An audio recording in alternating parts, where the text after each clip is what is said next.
Ya pemirsa, dalam kasus Bank Jabar Banten, KPK kembali menggeledah 2 rumah milik tersangka yang berlokasi di Jakarta Selatan dan Cirebon.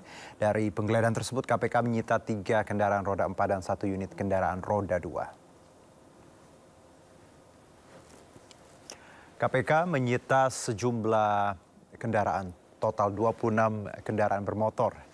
Salah satunya kendaraan roda 2 motor gede Royal Enfield yang disita dari Ridwan Kamil, mantan Gubernur Jawa Barat. Moge ini disimpan di Rumah Penyimpanan Benda Sitaan Negara atau Rubasan KPK Cawang, Jakarta Timur. KPK mengaku masih terus mendalami kasus dugaan korupsi pengadaan barang dan jasa yang kerugiannya diperkirakan sebesar 222 miliar rupiah.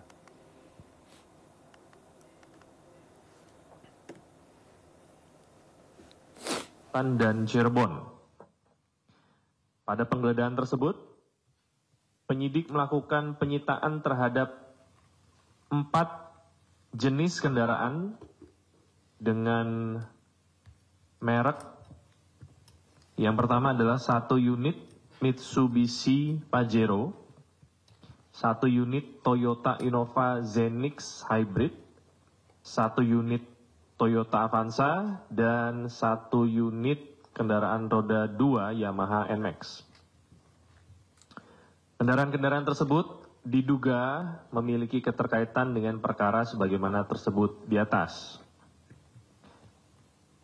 KPK menyampaikan bahwa terkait penanganan perkara tersebut, penyidik telah melakukan penyitaan terhadap 26 kendaraan bermotor, di mana salah satu kendaraan yang turut serta disita, sebagaimana yang rekan-rekan ketahui bersama, untuk kemarin sudah digeser dan dititipkan di Rubasan Cawang, Jakarta Timur, yaitu 1 unit kendaraan.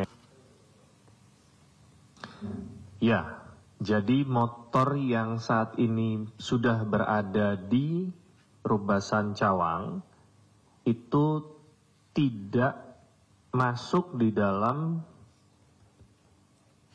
LHKPN Saudara RK.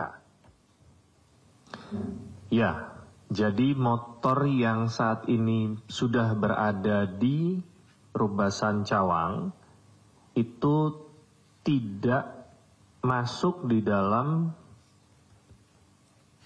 LHKPN Saudara RK.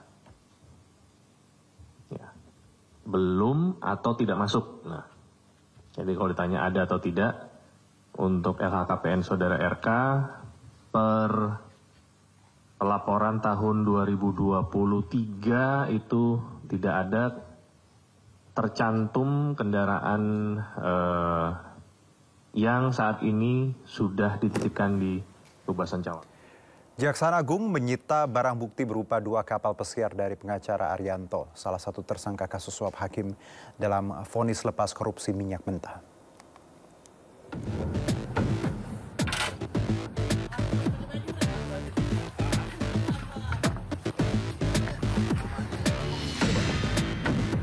Dua buah kapal pesiar milik salah satu tersangka kasus suap vonis putusan lepas korupsi minyak mentah bernama Arianto disita penyidik Jampitsus Kejaksaan Agung di Jalan Dermaga Marin, Pademangan, Jakarta Utara.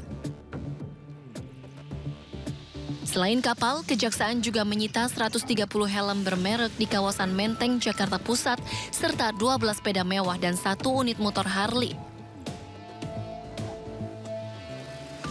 Selain 2 kapal pesiar, Kejagung juga menyita 3 unit mobil mewah dari tersangka Arianto. 3 mobil sitaan ini di kantor Kejaksaan Agung Jakarta, sementara 2 kapal pesiar disimpan di lokasi terpisah. Sebelumnya, Kejagung juga sudah menyita barang bukti lain berupa mobil mewah, motor, dan sepeda dengan harga fantastis. Selain Arianto, Kejagung telah menetapkan 7 orang tersangka lain, di mana 4 diantaranya merupakan hakim Pengadilan Negeri Jakarta Pusat dan Jakarta Selatan. Sementara itu, Direktur Pemberitaan JAK TV Tian Bahtiar yang juga menjadi tersangka mengatakan menerima uang secara pribadi untuk membuat berita negatif termasuk merintangi Kejagung dalam penyidikan kasus timah dan impor gula. Terkait dugaan kasus tersebut, Tian pun terancam 12 tahun penjara.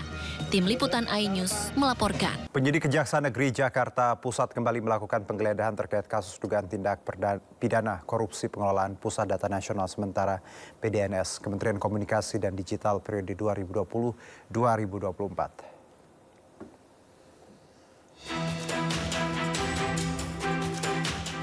Tim penyidik pada bidang tindak pidana khusus Kejaksaan Negeri Jakarta Pusat kembali melakukan penggeledahan dan penyitaan terkait kasus dugaan tindak pidana korupsi pengadaan barang jasa dan pengelolaan Pusat Data Nasional Sementara atau PDNS pada Kementerian Komunikasi dan Informatika tahun 2020 hingga 2024.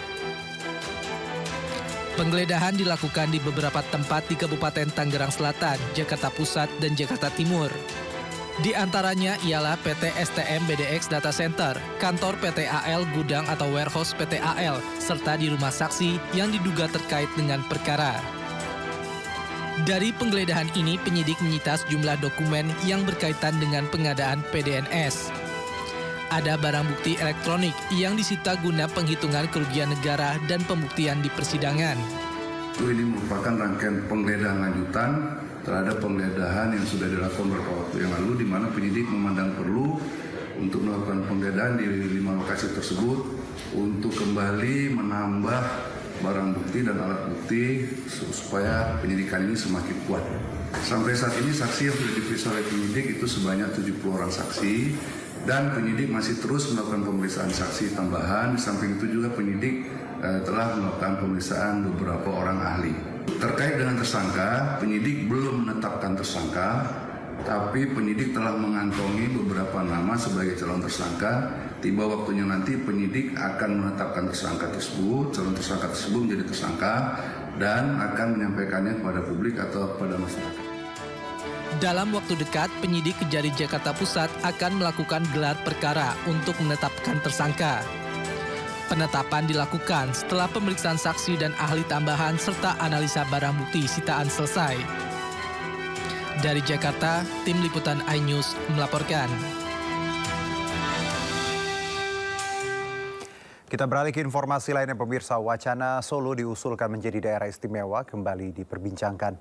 Namun menurut Wakil Wali Kota Solo, hal itu masih didiskusikan. Wakil Wali Kota Solo Astrid Widayani mengaku belum membahas mengenai usulan yang terkait dengan wacana Solo menjadi daerah istimewa. Menurutnya hal ini masih dipelajari dan akan menjadi diskusi bersama Wali Kota Respati Ardi. Pemkot Solo sedang berupaya membuat kota Solo menjadi pusat di wilayah-wilayah penyangga di kabupaten sekitar. Pihaknya juga mendorong adanya aglomerasi Solo Raya untuk menguatkan posisi kota Solo. Tidak hanya dari sisi letak atau geografi saja, tetapi juga bagaimana Solo yang terbatas sumber daya alamnya.